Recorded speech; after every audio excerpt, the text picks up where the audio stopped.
au moins ici sur la terre. Une conversation d'une profondeur extraordinaire, une conversation théologique, pas une conversation doctrinale, comme on va le voir dans l'évangile de Jean au chapitre 3 avec Nicodème. Non, non, non, ce n'est pas une conversation doctrinale, c'est une conversation théologique. Et cette conversation a pour centre Dieu et son adoration. Alors, ce soir, laissez-moi juste vous guider, vous conduire dans une réflexion sur l'adoration. 8 fois dans ce chapitre, on va retrouver d'une manière différente adoration, adoré, adorateur, 8 fois dans un même chapitre.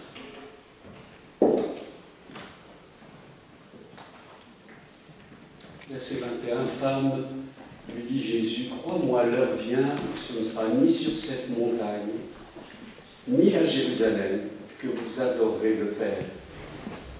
Vous adorez ce que vous ne connaissez pas, nous adorons ce que nous connaissons. Car le salut vient des Juifs.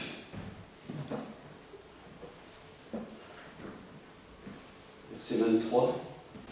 Mais l'heure vient, et elle est déjà venue, où les vrais adorateurs adoreront le Père en esprit et en vérité.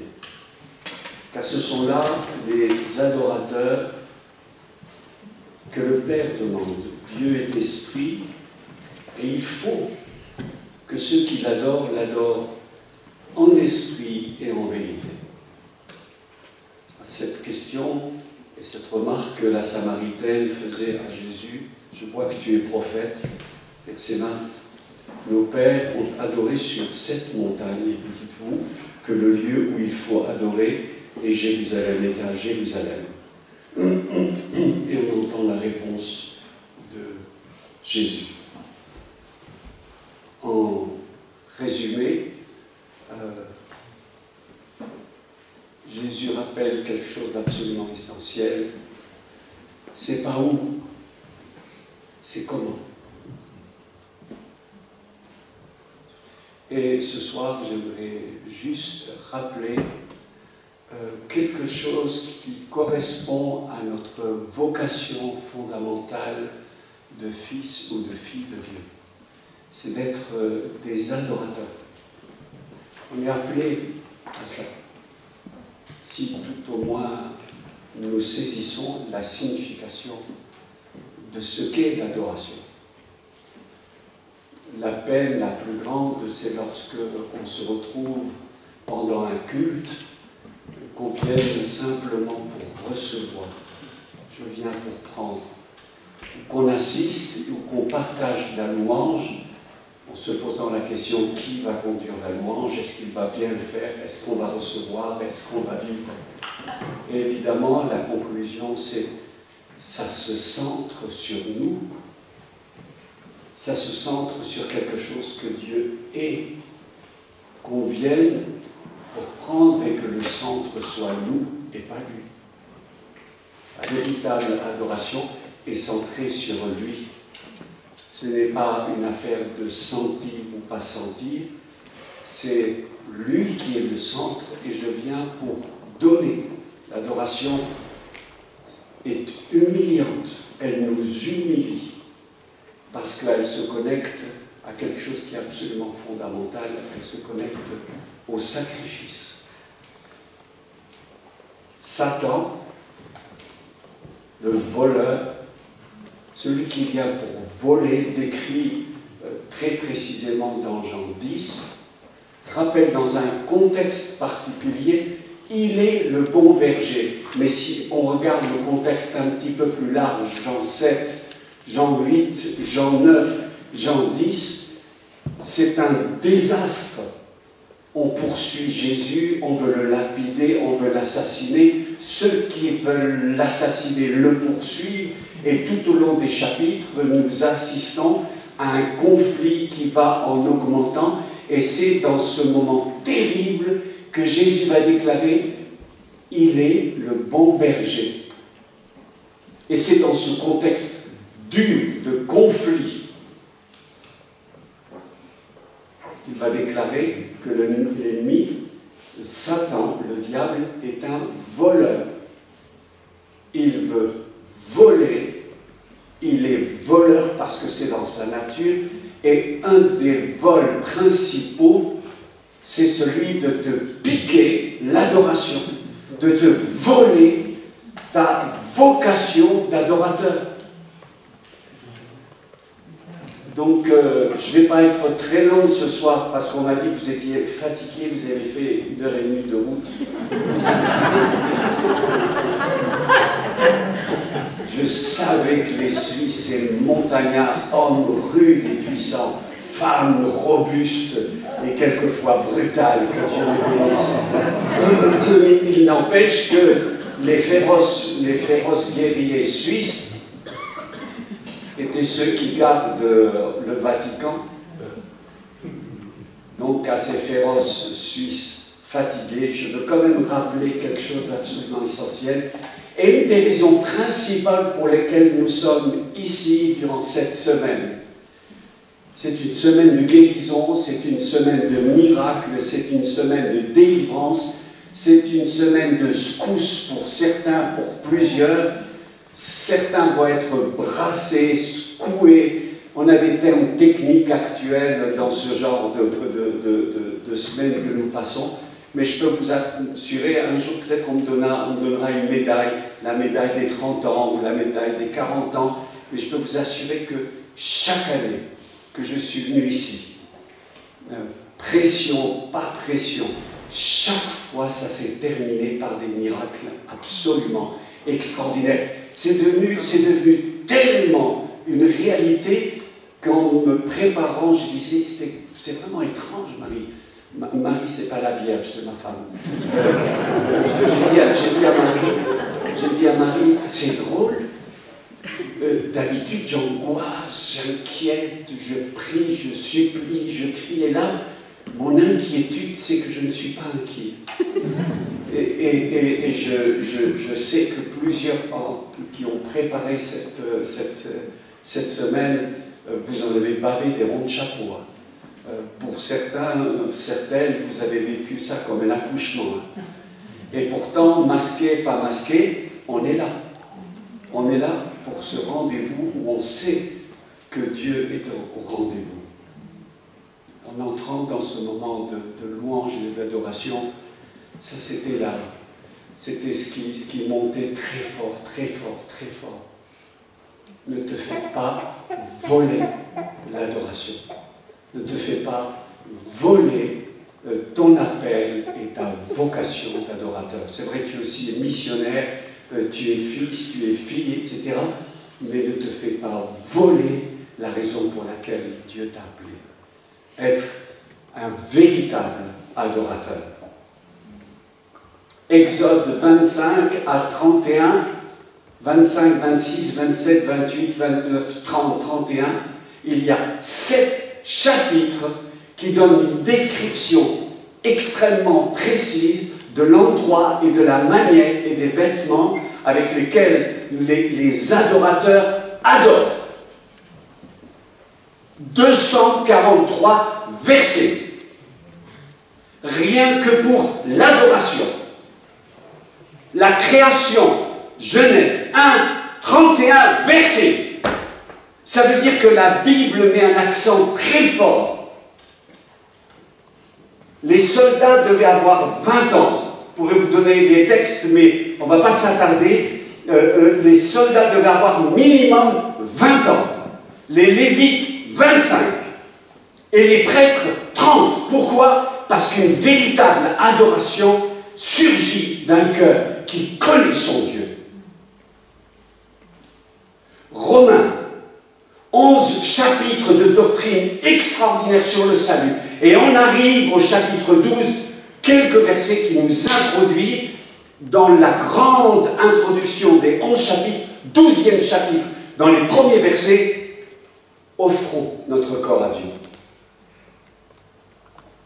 Évidemment, les adorateurs, s'ils sont tellement fatigués, ils ont besoin de prendre du temps, de se poser. J'aime cette expression suisse, de se poser, comme un missionnaire en Amazonie a raconté un jour, il avait tellement à cœur de servir que tous les porteurs étaient en train de porter les pirogues, les bagages, etc., etc. Et ils marchaient un jour, ils ont marché 2 jours, et le 3e jour, le missionnaire voulait arriver à destination. Il a vu tous les indigènes assis, épuisés, fatigués. Et alors, le missionnaire a dit, qu'est-ce qui se passe? Au responsable dit, qu'est-ce qui se passe? Pourquoi ils ne se bougent pas? Et le responsable a répondu, il a dit ceci, laissez-les tranquilles un petit peu, le temps que leur âme aille retrouver leur corps. Et de temps en temps, on est tellement pris dans cet esprit de la Marthe, dans le pragmatisme, l'activité tellement active qu'on sombre dans un activisme, et même assis, on n'est même pas là. Et il me semble que votre regard est attentif et illuminé, mais je n'en suis pas sûr. Et quand j'étais petit à l'école et que j'avais déconnecté de ce que le prof disait, je faisais comme ces petits chiens qu'on retrouve à l'arrière de la voiture. Mais j'étais plus là. Et de temps en temps, notre corps est ici, mais on n'est pas encore là. Ou on s'est perdu. Et cette semaine, c'est l'occasion de se retrouver pour l'adorer véritablement. Un des effets, alors ça c'est de l'empirisme, c'est de la pratique, c'est de l'expérience. Un des effets de la libération, de la délivrance sur ma vie, c'est que je l'adore mieux après. Que je sente, que je ne sente pas. C'est comme si soudain toute ma force est décuplée pour l'adorer. Avant, je l'adorais, mais maintenant, je l'adore. Vous avez senti la différence, hein? C'est important de se rappeler de cette réalité. On est ici, c'est notre appel d'être adorateur, libéré pour l'adorer. Alors le terme adorer, on peut se poser la question, parce qu'en Exode 20, il dit attention, ça commande comme ceci. Il n'est pas très positif, Exode 20, verset 2. Attention, tu ne te prosterneras pas, moi qui t'ai délivré de la servitude et d'Égypte où tu étais esclave. Tu ne te prosterneras pas. Ça commence dans une dimension négative. Dans l'évangile de Matthieu, lorsqu'on lui pose la question quel est le plus grand des commandements, Jésus va le dire de manière positive. Tu aimeras le Seigneur ton Dieu de tout ton cœur, de toute ton âme, de toute ta force. C'est un appel. C'est un appel à l'adorer. Mais alors il y a des voleurs qui veulent voler la révélation que nous avons reçue de qui est Dieu. Quand j'ai rencontré le Seigneur, d'abord ça a été le choc entre sa sainteté et ma pauvre petite vie. Et ce qui a surgi d'abord, c'était mon péché, je n'ai pas d'autre mot. J'avais honte, je n'arrivais pas à le définir. C'est pas que j'avais fait ou que j'avais pas fait, moi j'étais un pécheur normal. Il y a le gros pécheur, hein, puis il y a le pécheur normal. J'étais de type pécheur normal. Mais même en tant que pécheur normal, j'ai été suffoqué par sa gloire et sa sainteté. La première révélation que j'ai eue, c'était la révélation que j'avais besoin de lui. Et s'il n'y avait personne sur la terre, si Jésus était venu, il ne serait venu que pour moi et mourir que pour moi. Mais la deuxième des choses, c'était la révélation de qui il est, de son amour, de sa sainteté. Ésaïe chapitre 6. Il y a des êtres étranges qui entourent le trône, ce chant que nous avons chanté ce soir. Et ces anges, ces êtres, avait 6 ailes. 2 pour se cacher la face, 2 pour se couvrir les pieds et 2 pour voler. Écoutez bien, 2 ailes pour l'activité, 4 ailes pour l'adoration. 4 ailes qui ne faisaient que réponse à la sainteté de Dieu. Je me cache, je me couvre. Ça, c'est la véritable adoration. 2 pour le service et 4, on multiplie par 4 la véritable attitude d'adoration. Enfin, et pour terminer,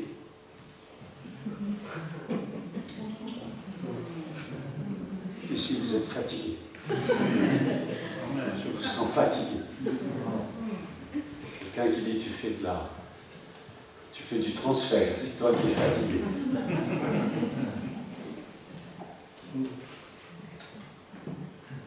C'est le livre de l'Exode où il est décrit, il y a une formule pour faire du parfum. Ce parfum avait 4 espèces, je ne sais pas si je l'ai noté quelque part. Un parfum, un doux parfum,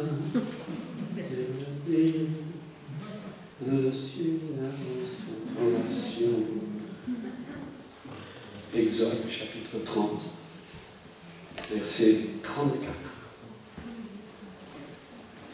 La formule, on a dans la Bible une formule pour faire du parfum.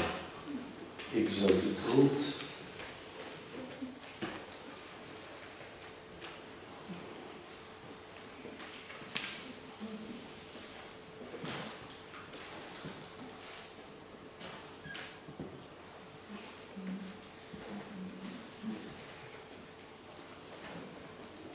Ça se trouve vers la fin.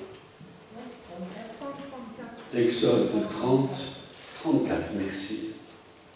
L'Éternel dit à Moïse, prends des aromates, du stacté, de l'ongle odorant, du galbanum et de l'encens pur en partie égale. Tu feras avec cela un parfum composé selon l'art du parfumeur. Il sera salé, pur et saint. Tu le réduiras en poudre et tu le mettras devant le témoignage dans la tente d'assignation où je me rencontrerai avec toi. Ce sera pour vous une chose très sainte. Il y a dans le sud de la France 4 grandes familles de parfumeurs. Gallimard, Fragonard, et les 2 autres, je m'en souviens. Vous y étiez. Dans cet endroit, on apprend à mélanger les parfums. Et la personne qui est payée le plus, ça s'appelle, c'est un monsieur qui a pour profession définie par son activité, il s'appelle le nez. Il s'appelle le nez. Et toute la journée, il travaille, des semaines, des mois, des années, et découvrir le bon dosage des parfums. J'étais là, j'ai senti les parfums, j'aime les odeurs de parfums. Mais vous savez ce qui m'arrive? Soudain, j'ai perdu mon nez. J'essayais de sentir. Je sentais des extraits, je ne sentais plus rien. Et alors quelqu'un m'a donné ce conseil, il serait bon que vous sortiez dehors. On ne peut pas sortir dedans. Je me suis senti.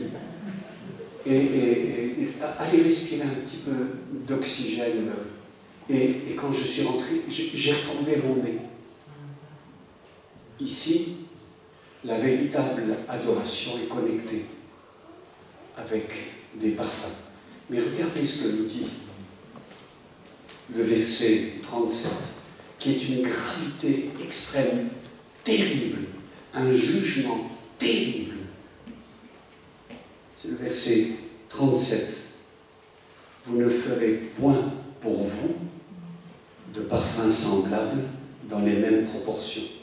Vous les regarderez comme saints et réservés pour l'Éternel. Verset 38. Quiconque en fera de semblable pour le sentir sera retranché de son peuple. C'est-à-dire que l'adoration, si elle se tourne vers nous, on est mort. L'adoration est centrée sur lui. J'ai commencé en vous partageant ceci. Je considère que les versets les plus importants du Nouveau Testament se trouvent dans l'Évangile de Jean, chapitre 4. Dans cette révélation que Jésus transmet à une illustre inconnue, petite dame avec ses problèmes et ses difficultés, ses malheurs, avec ses souffrances. Il va lui donner le sens même de notre appel, une grande partie de notre appel, être des adorateurs. Dieu désire cela. L'adoration, c'est rendre honneur et gloire à celui qui est élevé. Et on va découvrir d'une manière effrontée, dramatique, la véritable intention du diable. Il le dit lui-même, et il le dit à Jésus, adore-moi.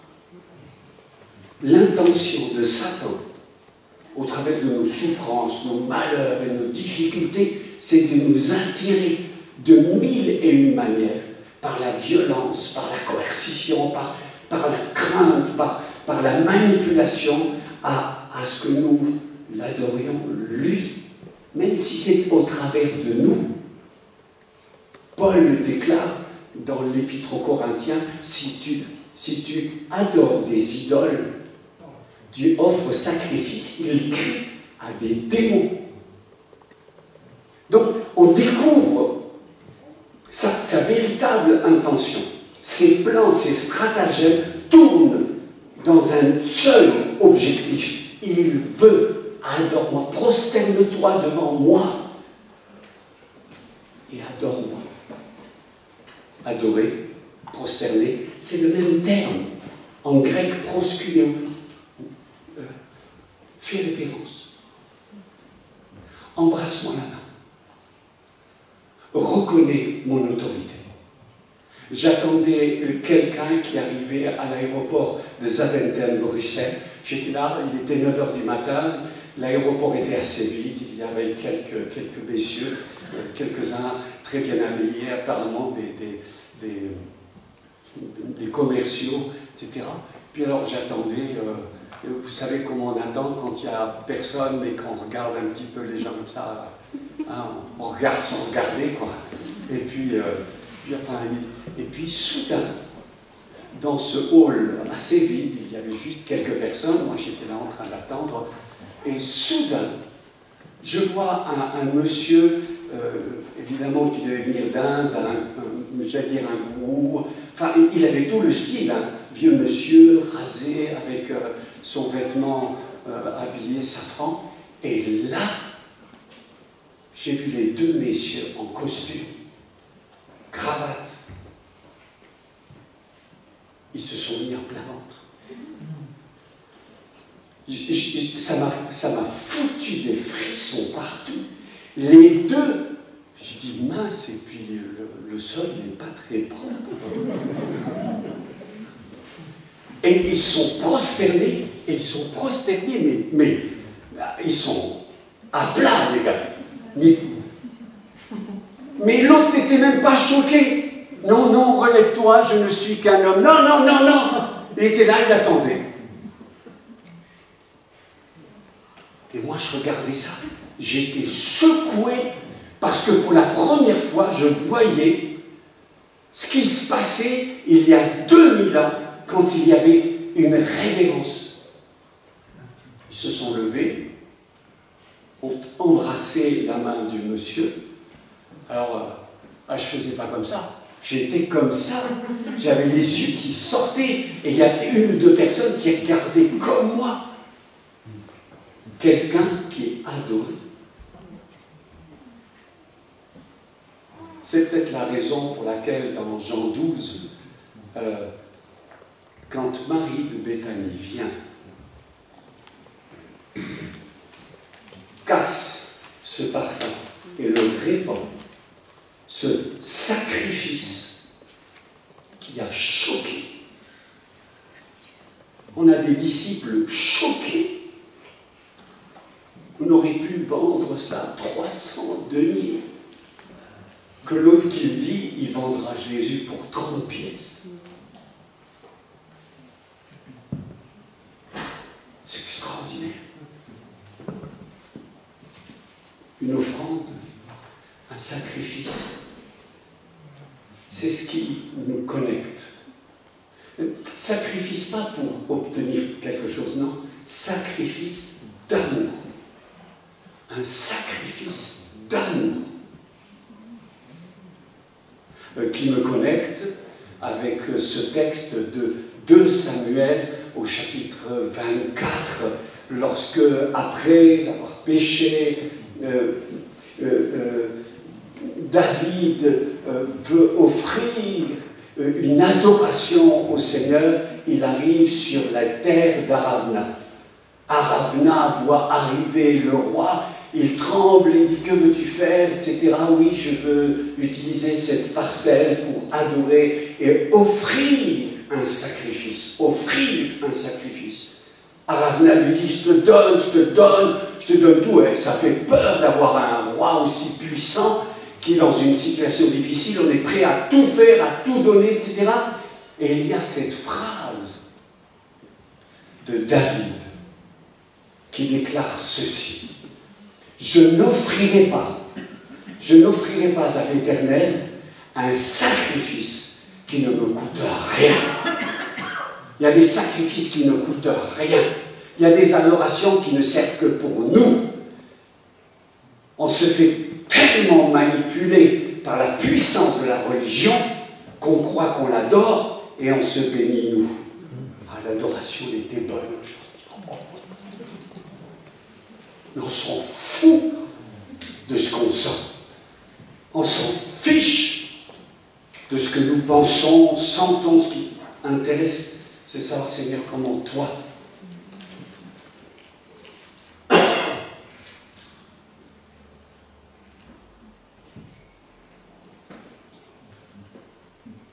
Je prie que cet séjour, dans les temps de partage, dans les temps de guérison, dans les temps d'écoute, dans les temps de silence, dans les temps de promenade, on puisse se connecter. Et c'est quand même extraordinaire hein, quand on regarde autour de nous cette création absolument magnifique, ces montagnes qui nous connectent au Dieu créateur. Que ça nous conduise à l'adorer d'une manière nouvelle. Que ces batailles que quelques-unes ont dans leur pensée, dans leur cœur, où l'ennemi les pilonne, les bombarde, que durant ces jours, ces batailles puissent enfin être littéralement pulvérisées par la puissance du Saint-Esprit. Et qu'on soit libérés pour être des adorateurs. Pour être des adorateurs. Quand je passe des moments difficiles, première chose, j'ouvre ma Bible, j'ouvre le Nouveau Testament, je lis 15 minutes, et après avoir lu 15 minutes, bien ou pas bien, je commence à louer et adorer le Seigneur. Et le louer et l'adorer. Quand j'ai rencontré la puissance du Saint-Esprit, C'était dans un moment de crise personnelle où mes regards étaient tournés vers moi, misérable que je suis, pauvre que je suis, moi qui ne suis pas à la hauteur. Et le Seigneur, me semble, m'a dit, parce que le résultat a fait découvrir que c'était vraiment lui, il n'a pas dit il a dit ce qui est marqué des dizaines de fois dans la Bible. Lève les yeux, lève les yeux. Il dit à Abraham, lève les yeux. Il dit à Josué, regarde. Il dit à Moïse, regarde, regarde. Et ça fait sortir ou déplacer mon optique personnelle centrée sur moi, avec mes malheurs, mes injustices, mes souffrances, légitimes ou pas. Mais ça m'extrait de mon moi pour enfin lever les yeux vers lui. Et c'est descendu. Et ça a changé littéralement ma vie. Et si je vous raconte ça, c'est comme si je l'avais vécu ce matin. Et quelques mois plus tard, quand j'ai retraversé, parce qu'on peut être rempli du Saint-Esprit et vivre des salades.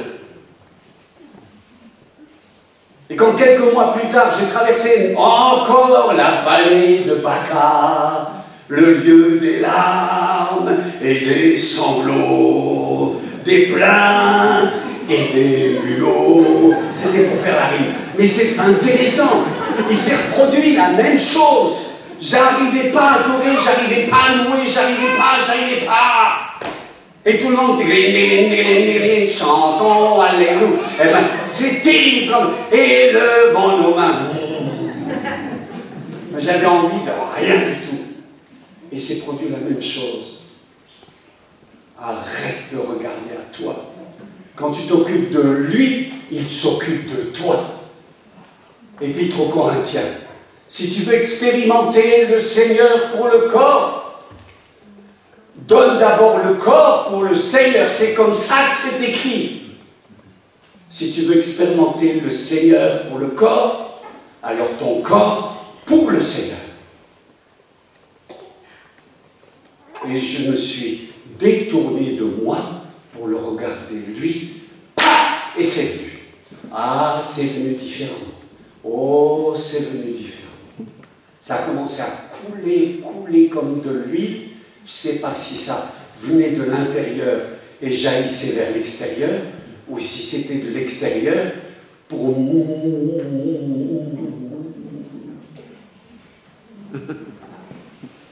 Voilà. Les versets que je considère les plus importants. Jean au chapitre 4. Jean au chapitre 4. Jean au chapitre 4.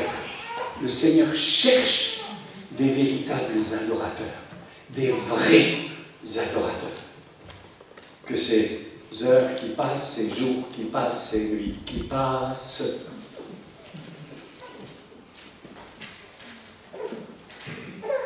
le Seigneur nous conduise à une véritable adoration qui anéantit, qui détruit, qui pulvérise les malheurs et les mensonges et les colères et les violences, qui insupportent l'esprit religieux.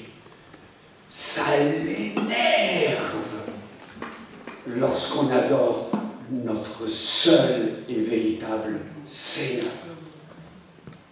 La véritable adoration commence dans le ciel et dans le livre de l'Apocalypse. Ça se termine par un feu d'artifice. J'avais dit que j'allais terminer. Eh bien, je termine. Je termine. Avez-vous remarqué que dans le tabernacle, d'extérieur, le tabernacle était fade, était un truc, un forme, informe, des couvertures en couverture. Ça n'avait rien de brillant. Mais à l'intérieur, vous allez me le dire, vous savez, c'était magnifique. Et dans cet extérieur et apparent normalité, à l'intérieur, il y avait un cube. Un cube. Le centre de l'adoration, c'était un cube. Et dans ce tabernacle, je vous le donne en mille, il n'y avait pas de chaise. Il n'y avait pas de chaise. Parce que l'adoration, ce n'est pas une rencontre pour aller au spectacle. Et pour aller à l'école, c'était l'endroit où tous étaient acteurs dans une véritable adoration. Merci à l'équipe de louange de venir.